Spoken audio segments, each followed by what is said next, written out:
The jury found your client not guilty of murder. It did.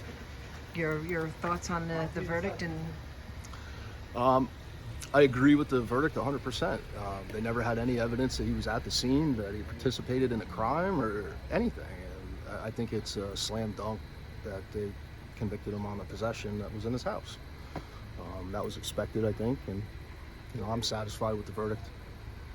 what do you think? I saw you talking to one of the jurors. What do you think was sort of pivotal to the jury in this case? So the juror that I spoke with, he talked about he had a serious problem with the fact that Emmanuel Nagy had fabricated that about the two KPD officers and the judge. And he said just how important it was to them to see that and to realize that the prosecutor did those things, not the police officers. And also for them, the issues that I pointed out with their evidence and the mistakes in processing the scene. Obviously, they didn't put the guns in evidence. They didn't put the shell casings in evidence. And they didn't testify that they even recovered a shell casing at the scene. They just showed pictures of it.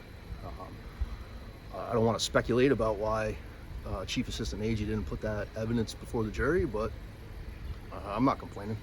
When you talk about the that you say that the juror was concerned about what you said is Nagy lying about the police officers and judge, what are you talking about in that?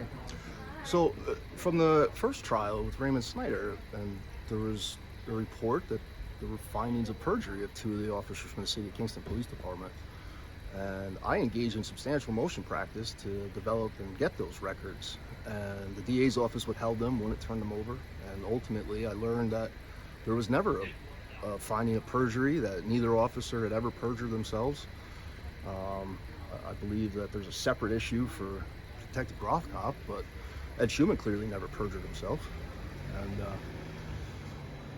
yeah, I don't understand that. I don't understand why a district attorney would accuse his witnesses that he intends to call in another case of doing something that they haven't done.